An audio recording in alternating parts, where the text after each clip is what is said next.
1. La miel.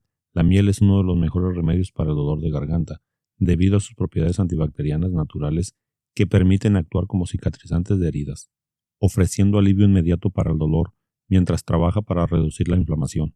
La miel también puede matar las bacterias y ayudar a combatir las infecciones de muchos virus.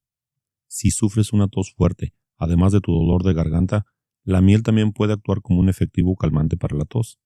Mezcle 2 cucharadas de miel con un vaso de agua tibia o té y revuélvalos bien. Beba varias veces al día según sea necesario.